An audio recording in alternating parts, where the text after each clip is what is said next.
कि यहाँ पर न्यूडिटी बहुत ही आम बात है।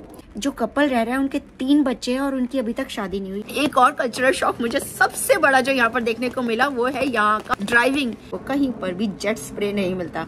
अगर आपने सोच लिया कि बच्चों को डांटना है तो आप पर पुलिस केस हो सकता है। एक और बड़ी बात बताऊं, यहाँ पर ना सड़कें बोलती हैं। कल्चरल शॉक्स, बहुत सारे कल्चरल शॉक्स। जैसे यूरोप में घुसी तो कल्चरल शॉक्स ने मेरे को शॉक दे मारा। जब भी आप यूरोप में आते हैं ना तो आपको ढेर सारे कल्चरल शॉक एक के बाद एक ऐसे लगते हैं जैसे बिजली का करंट लग रहा हो।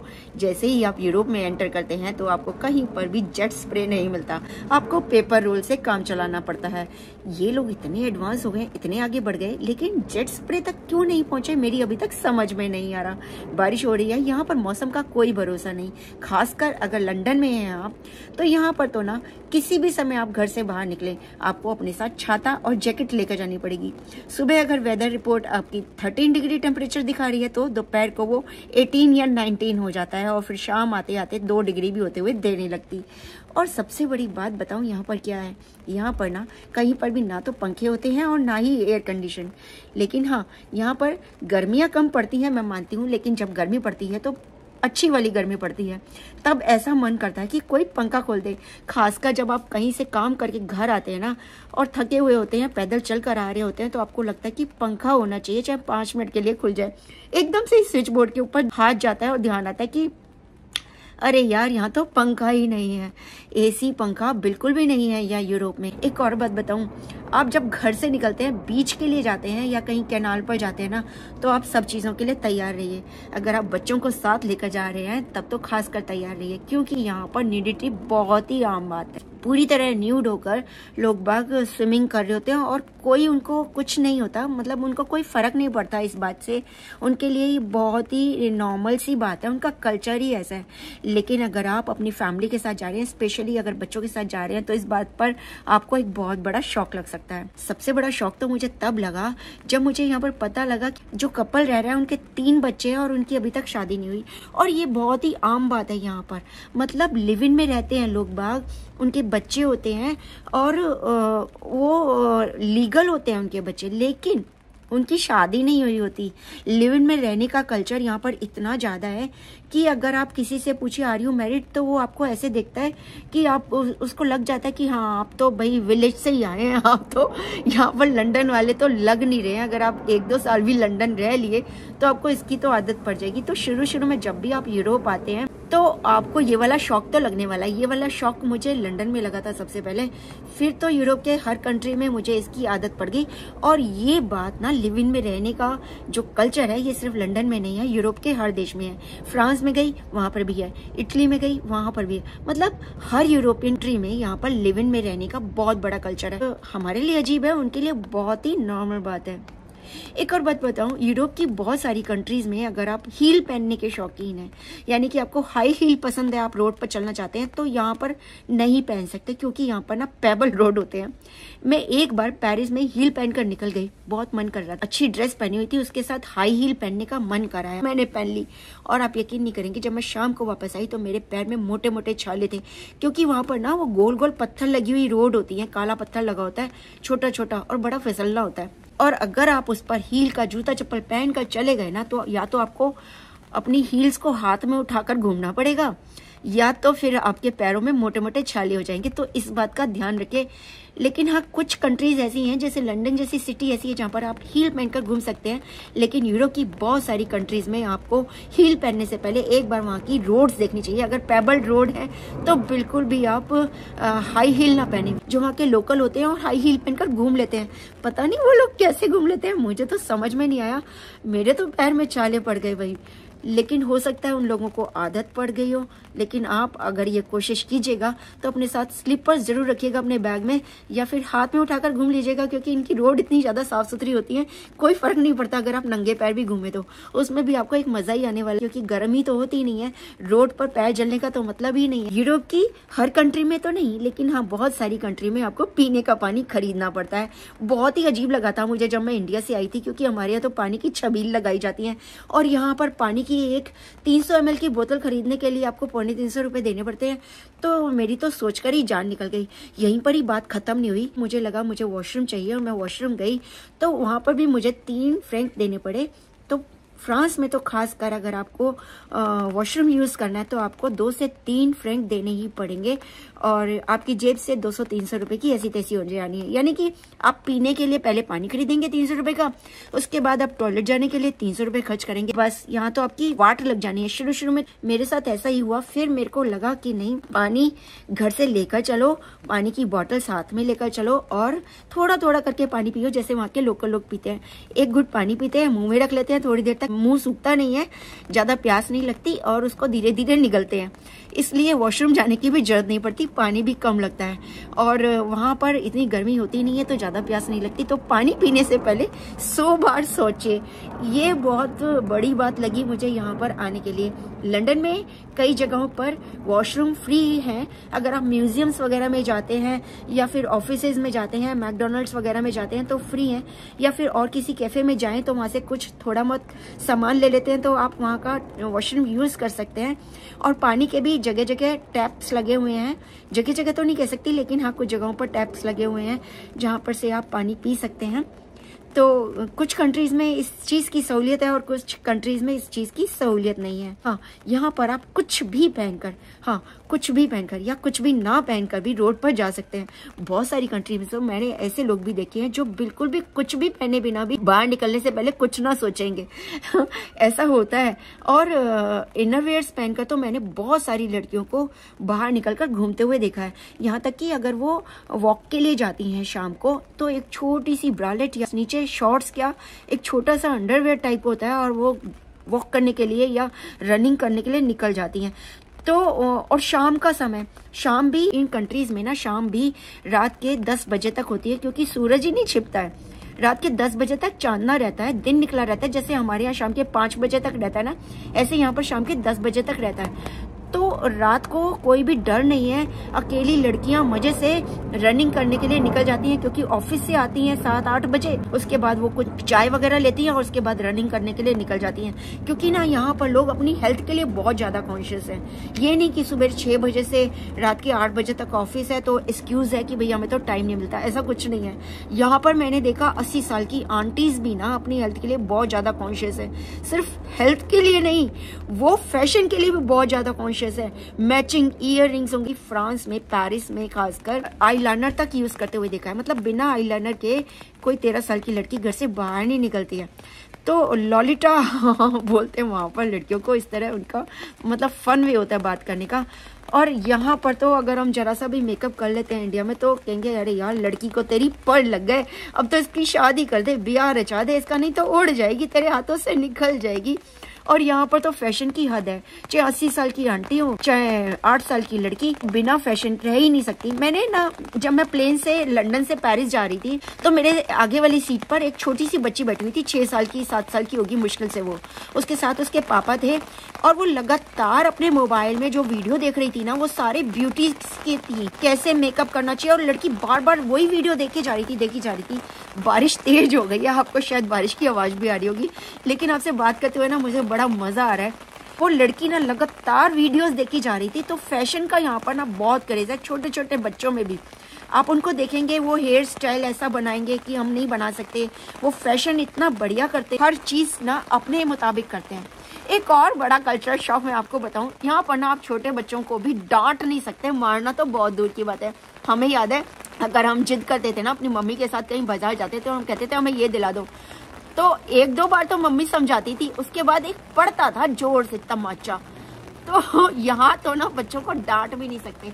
अगर आपने सोच लिया कि बच्चों को डांटना है तो आप पर पुलिस केस हो सकता है, बच्चे फौरन रिपोर्ट कर देंगे। तो आपको समझाना पड़ेगा, चाहे आपको 10 मिनट लगे, चाहे 15 मिनट लगे, चाहे आप रोड पर हो, चाहे आप किसी के घर में आए हो, चाहे आप पार्टी में हो। अगर बच्चा आपसे कुछ पूछता है, जिद करता है और आपको लगता है कि उसे ये नहीं बताना चाहिए, उसकी समझ में नहीं आएगा, उसके लिए सही नहीं है, कुछ भी हो जाए, आप उसको डांट नहीं सकते, मारना तो बहुत दूर की बात है।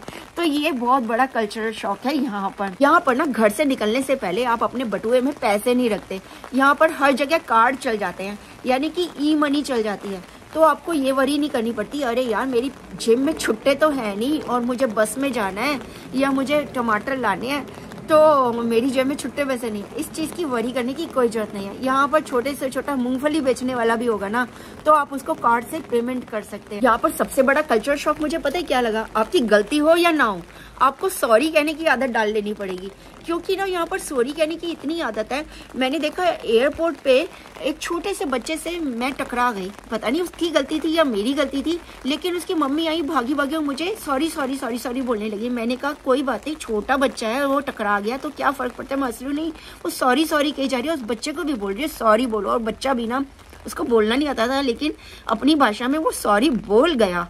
तो यहाँ पर ना अगर आपसे कुछ भी गलती हो जाए, आपको सॉरी तो बोलना ही चाहिए। गलती ना भी हो तो भी सॉरी बोल देना चाहिए। बाई चांस अगर आपकी गलती हुई और आपने सॉरी नहीं बोला तो लेने के देने पड़ सकते हैं, वो आपको स्यू कर सकता है। तो ये चीज का ध्यान रखिएगा। एक और कल्चरल शॉक मुझे सबसे बड़ा जो यहाँ पर देखने को मिला वो है यहाँ का ड्राइविंग।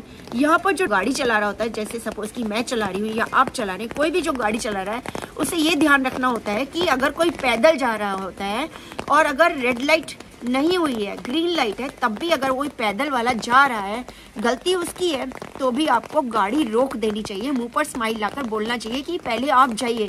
ये एक बहुत ही बड़ी अजीब सी चीज लगी मुझे यहाँ पर। अगर इंडिया में ऐसा होता है कि ग्रीन लाइट है पैदल चलने वालों के लिए, अभी ग्रीन लाइट नहीं हुई है और वो रोड क्रॉस करने की कोशिश भी करे, तो इतनी मोटी मोटी गालियां पड़ती हैं, तेरी आंखें नहीं है, अंधा है, तेरे को दिखाई नहीं देता, तू रोड पर क्यों निकला, जो अपने घर जा, तेरी माँ की और तेरी बहन की, इतनी बड़ी बड़ी गालियां पड़ती हैं कि बस ऐसा मन करता है कि या तो अपना सर फोड़ लो या सामने वाले का सर फोड़ दो।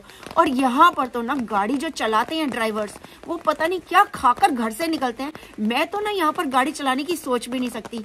मेरे साथ अगर कोई हो, मैं गाड़ी चला रही हूँ और मेरे को कहीं पर जल्दी पहुंचना है और सामने वाला रोड क्रॉस करने के लिए आ गया, उसकी गलती है, ग्रीन लाइट पर वो रोड क्रॉस करने के लिए आ गया, तो मैं तो उसको कह नहीं सकती स्माइल पास करके कि भैया तू जा, मैं बाद में चली जाऊंगी। लेकिन यहाँ पर ऐसा ही है, अगर आपसे गलती हो जाती है, आप पेडेस्ट्रियन को जाने के लिए नहीं देते हैं, तो आपका एक पॉइंट कट जाएगा। और अगर आपके 6 पॉइंट कट गए तो आपका लाइसेंस 3 महीने के लिए रद्द हो जाएगा और फिर दोबारा लाइसेंस बनवाने के लिए आपको फिर से टेस्ट देना पड़ेगा, जो कि पास करना आसान नहीं है। एक तो फीस इतनी मोटी है और उसको पास करना आसान नहीं है। तो आपको अपने पॉइंट्स बचा कर रखने पड़ते हैं यहाँ पर। आपको अपने ड्राइविंग लाइसेंस को बचा कर रखना पड़ता है यहाँ पर। तो ड्राइविंग करना यहाँ पर बहुत ही मुश्किल काम है और ड्राइविंग करना यहाँ पर आसान नहीं है। ये बहुत ही बड़ा कल्चरल शॉक है यहाँ पर। यूरोप में ना जो बच्चे होते हैं 18 साल की उम्र में अपने पेरेंट्स से अलग हो जाते हैं, पेरेंट्स से अलग रहने लगते हैं। एक्चुअली उनके पेरेंट्स ही उनको बोल देते हैं कि भाई अब तुम्हारी उम्र इतनी हो गई है, अब तुम कहीं और देखो, कहीं और जाकर रहो। या तो वो लोग जो पार्ट टाइम काम करते हैं वहाँ पर ही रहने की जगह देख लेते हैं, या फिर अपनी गर्लफ्रेंड बॉयफ्रेंड के साथ रहते हैं या अपने दोस्तों के साथ रहते हैं। मतलब उनका रहने का ठिकाना बिल्कुल ही अलग होता है, वो अपने पेरेंट्स के साथ नहीं रहते हैं 99% केसेस में। तो ये बहुत ही अजीब सी बात लगी मुझे, बहुत शौक लगा। ये क्या बात है, अरे यार 16, 17, 18 साल का छोटा सा बच्चा है, ये अलग कैसे रहेगा? लेकिन इनके लिए बहुत ही नॉर्मल बात है। और मैंने अपनी एक सहेली से पूछा, यार तो अपने बच्चे को भेज रही है अभी से, वो अकेला कैसा रहेगा? उसके साथ कुछ भी सही गलत हो सकता है, अगर ऐसा हुआ तो तू क्या करेगी? कह रही तू क्या बात कर रही है, अगर हमारे बच्चे 17-18 साल की उम्र में अलग नहीं रहने होते हैं ना, तो हम डॉक्टर पास चले जाते हैं और उससे पूछते हैं कि क्या बात है, हमारे बच्चे में कुछ एबनॉर्मेलिटी तो नहीं है। तो ये सुनकर तो मुझे बहुत ही बड़ा कल्चरल शॉक लगा, ये क्या है, ये कैसी लाइफ है? और उसके बाद जब वो अलग रहते हैं ना, यहाँ पर ही बात खत्म नहीं होती है। वो लोग वीक में 1 बार 2 बार मिलते हैं अपने पेरेंट्स से, मोस्टली सैटरडेज को मिलते हैं। और वो अकेले खाली हाथ नहीं जाते अपने पेरेंट्स से मिलने के लिए, ना पेरेंट्स खाली हाथ आते हैं, कोई गिफ्ट लेकर आते हैं, या तो वाइन की बोतल या केक पीस, कुछ ऐसी चीज या पिज्जा लेकर जाते हैं। और जरूरी नहीं है वो आपस में एक दूसरे के घर पर ही मिले, वो पार्क में, किसी रेस्टोरेंट में या कैफे में भी मिल सकते हैं। तो अपने पेरेंट्स से मिलने के लिए अपना बच्चा साथ में लेकर जाता है, या पेरेंट्स अपने बच्चे से मिलने के लिए कुछ लेकर जाते हैं, ये भी बहुत ही अजीब सी बात, अजीब बात है कि ऐसा होता है। आपको कैसी लग रही है? क्या आपको अजीब नहीं लग रहा? मुझे तो शुरू में बहुत अजीब लगा था, अब तो खैर मुझे आदत पड़ गई है। यूरोप में क्या होता है ना कि यहाँ पर एक मीटर लगा होता है थोड़ी थोड़ी दूर पर रोड्स पर, और उस पर एक फेस बना होता है। मतलब अगर वहाँ पर स्पीड लिमिट अगर आपकी 24 है, 25 है ना, आपने 20 की पार कर ली लिमिट, तो वो आपको वार्निंग देता हुआ फेस बनाता है। और अगर आप लिमिट में चल रहे हैं तो वो स्माइल देता हुआ फेस बनाता है, और अगर आप लिमिट क्रॉस करने वाले होते हैं तो वो आपको एंग्री फेस से देखता है, क्रॉस कर जाते हैं तो वो बहुत ही ज्यादा क्रूअल वे में देखता है। तो इस तरह के फेसेस जब वो और ना वो लाइट से बने हुए आते हैं, रोड पर ट्रैफिक लाइट बनी होती है ना, इस तरह के वो सिग्नल वाले फेसेस वाले बने होते हैं और उसमें लाइट भी चमकती है फेसेस पर। तो बहुत ही फनी से फेसेस लगते हैं वो, और बहुत ही अजीब लगते हैं और बहुत मजा आता है शुरू शुरू में उनको देखने पर। यूरोप में जब भी आप पैदल रोड को क्रॉस करते हैं ना, तो उसके लिए भी आपको ट्रैफिक लाइट देखनी पड़ती है, और कहीं कहीं तो स्विचेस होते हैं जो आपको पुश करके दबाने होते हैं। आपको रोड क्रॉस करनी है और आपको पेडेस्ट्रियन के लिए ग्रीन लाइट चाहिए, और जब तक वो लाइट ग्रीन नहीं होगी आप रोड क्रॉस नहीं कर सकते। और आप सोच कर देखिए कि पैदल चलने वालों को भी ग्रीन लाइट पर अगर आप क्रॉस नहीं किए तो कई देशों में जुर्माना उतना ही भरना पड़ता है जितना कि ड्राइविंग करने पर पड़ना पड़ता है। यानी कि हमारे देश में तो सिर्फ गाड़ी चलाते हैं उनको ही रोड क्रॉस करने पर जुर्माना देना पड़ता है अगर उन्होंने रेड लाइट पे क्रॉस कर दी। तो यहाँ पर पैदल चलने वालों को भी ट्रैफिक के नियमों का उतना ही पालन करना पड़ता है, जो कि जरूरी भी है, और इसीलिए यहाँ पर एक्सीडेंट नहीं होते। ये भी एक बहुत बड़ा कल्चरल शॉक था जो मुझे यहाँ पर लगा। और आदत तो यही थी कि भागकर रोड क्रॉस कर लो, कोई भी गाड़ी नहीं आ रही है, दूर दूर तक फटाफट रोड क्रॉस कर लो। लेकिन कुछ नहीं पता, एकदम से कहीं से भी कोई भी गाड़ी आ सकती है और आपकी जान जा सकती है। ध्यान रखें रोड क्रॉस करने से पहले, इसमें आपको 2 से 3 महीने आसानी से लग जाएंगे। एक बड़ा कल्चरल शॉक जो मुझे यूरोप में लगा वो ये लगा कि अगर आप एस्केलेटर से या सीढ़ियों से अगर उतरते हैं या चढ़ते हैं तो आप अपने राइट साइड में रहिए। अगर आप लेफ्ट में खड़े हो जाते हैं तो वो बैड मैनर्स माने जाएंगे, आपके एटिकेट के खिलाफ जाएगा। और लाइन लगी होती है राइट साइड में, आपको खड़ा होना है बिल्कुल दीवार से सट कर, क्योंकि यहाँ ना एस्केलेटर या सीढ़ियाँ भी ना इतनी चौड़ी चौड़ी नहीं होती जैसे हमारे इंडिया में, तो छोटे छोटे पतले पतले से एस्केलेटर होते हैं। उसमें आप एक साइड में खड़े रहिए, जिसको भागकर चढ़ना या उतरना है वो लेफ्ट से होकर भागकर चढ़ या उतर लेगा। ये भी मुझे बहुत अजीब लगा। शुरू में तो ना मुझे ध्यान ही नहीं रहता था, छोटे से तो एस्केलेटर होते हैं, मैं बीचों बीच जाके खड़ी हो जाती थी। फिर मेरे साथ जो भी होता था वो मुझे टोकता था कि भैया राइट साइड में हो जा वरना कोई टोकेगा तुम्हें, और मेरे को बहुत बार इसके लिए सॉरी भी कहना पड़ा। तो ये एक बड़ा कल्चरल शॉक है जो कि यूरोप में है और आपको देखना पड़ेगा। एक और कल्चरल शॉक जो मुझे यहाँ पर लगा, यहाँ पर ड्राइविंग करने के लिए ना बिल्कुल ही अपोजिट साइड का पर स्टीयरिंग होता है। यानी कि जहाँ पर हमारे इंडिया में राइट साइड में स्टीयरिंग होता है, यहाँ पर लेफ्ट साइड में होता है। तो शुरू में तो जब आप ड्राइविंग करते हैं ना, सीखते भी हैं लाइसेंस लेने के लिए, तो इतनी ज़्यादा परेशानी होती है कि साल से 1.5 साल लग जाता है आपको हाथ बिठाने के लिए, और बैठता ही नहीं है, बहुत मुश्किल होती है। इसी तरह आपको रोड पर चलने के लिए, रोड क्रॉस करने के लिए इस बात का ध्यान रखना पड़ता है, क्योंकि यहाँ पर ट्रैफिक बिल्कुल अपोजिट डायरेक्शन में चलता है। तो इस बात का ध्यान रखें जब भी आप रोड पर चलें, क्योंकि ट्रैफिक बिल्कुल अपोजिट साइड पर चलेगा। एक और कल्चरल शॉक है, यहाँ पर आप हॉर्न नहीं बजा सकते। कोई भी गाड़ी अगर अपना हॉर्न बजा देगी, इसको 1 लाख रुपए का जुर्माना है। तो हॉर्न तो बजा ही नहीं सकते, चाहे कुछ भी हो जाए। और बिना हॉर्न के यहाँ पर गाड़ियाँ कैसे चल लेती हैं, शुरू में तो मुझे बहुत ही अजीब लगा था। हम तो जब घर से बाहर निकलते हैं पा पा पा पा चीख पुकार मची होती है। घर भी अगर आपका रोड साइड पर होता है ना, तो हॉर्न की आवाज़ें सुनने की आदत हो जाती है। और यहाँ पर तो आपको ऐसा लगता है अरे यार इतना सन्नाटा क्यों है, रोड पर इतना सन्नाटा कैसे हो सकता है भाई, समझ में ही नहीं आता। लेकिन यहाँ पर रोड्स पर बहुत ज़्यादा सन्नाटा होता है, इतना सन्नाटा कि अगर आप तेज़ी से बोल लिए तो आपकी आवाज़ें दूर तक जाएंगी, क्योंकि यहाँ पर हॉर्न नहीं बजाए जाते। पता नहीं यार बिना हॉर्न बजाए ये गाड़ी कैसे चला लेते हैं, चलाने में मज़ा कैसे आता है। मुझे तो बिल्कुल भी मज़ा नहीं आने वाला अगर मैं बिना हॉर्न बजाए गाड़ी चलाऊँगी, और इतने मज़े के लिए मैं इतना मोटा फ़ाइन तो देने से रही। तो इसलिए अच्छा यही है कि जब तक हो सके मैं ड्राइविंग यहाँ पर नहीं करूँ, जब तक गुजारा हो जाए मैं यहाँ पर ड्राइविंग बिल्कुल भी नहीं करूँगी। आप क्या कहते हैं, क्या मुझे ड्राइविंग करनी चाहिए? लाइसेंस लेने के बाद भी मैं नहीं सोचती कि मुझे यहाँ पर ड्राइविंग करनी चाहिए। एक और बड़ी बात बताऊँ, यहाँ पर ना सड़कें बोलती हैं, सच बता रही हूँ मैं। यहाँ पर सड़कों पर लिखा रहता है राइट देखिए, लेफ्ट देखिए, यहाँ पर स्कूल है, यहाँ पर ये है, यहाँ पर वो है। ये सब कुछ ना सड़कों पर लिखा होता है, बड़ा बड़ा लिखा होता है, दूर से आप पढ़ लेंगे। हमारे यहाँ तो साइड में खंभों पर लिखा होता है, प्लेट लगी होती है कोई जिस पर की सारी चीजें लिखी होती है। यहाँ पर सड़कों पर ही बड़ा बड़ा लिखा होता है कि यहाँ पर से ऐसे आपको राइट देखना है, आपको लेफ्ट देखना है, आपको यहाँ मुड़ना है, ये सड़क का नाम ये है, या फिर इसके आगे स्कूल है या फिर इसके आगे ये। सब कुछ सड़कें ही बोलती हैं यहाँ पर। इंसान कम बोलते हैं, सड़कें बोलती हैं। अधिकतर इंसान तो बस भागते रहते हैं, क्योंकि ये जगहें ऐसी हैं कि बस हर कोई भागता है यहाँ पर, किसी के पास किसी के लिए समय नहीं है, जिंदगी सिर्फ भागती है यहाँ पर। तो ये भी बड़ा कल्चरल शॉक लगा मुझे यहाँ पर कि सड़कों पर सब कुछ लिखा होता है। यूरोप में ना बहुत सारी कंट्रीज ऐसी हैं जहाँ पर रात 11 बजे होती है। हमारे यहाँ तो दिन छिप जाता है 5, साढ़े 5, 6 बजे तक तो अंधेरा होने लगता है, लेकिन यहाँ पर 9, साढ़े 9, 10 बजे तक तो बिल्कुल रोशनी होती है। बिल्कुल ऐसा लगता है जैसे दोपहर हो रही है, शाम हो रही है। कोई कहे कि अभी तो डिनर का टाइम हो गया, तो मैं कहती हूँ अरे डिनर का टाइम हो गया, अभी तो देखो कितनी रोशनी हो रही है। कोई कहता है अरे बच्चों को सुलाने जा रही हूँ। मैं कहती बच्चों को सुलाने जा रही हो अभी से? तो यहाँ पर ना दिन निकलता रहता है बहुत देर तक। तो ये भी एक कल्चरल शॉक लगा मुझे यहाँ पर। आपसे बात करते टाइम का पता ही नहीं लगा। वीडियो बहुत लंबी हो गई, बाकी की बातें दूसरे वीडियो में करेंगे। और हाँ, मेरे चैनल पर नए हैं, सब्सक्राइब नहीं किया है तो प्लीज जल्दी से सब्सक्राइब कर दीजिए। आपको यूरोप की बहुत सारी बातें जो बतानी है।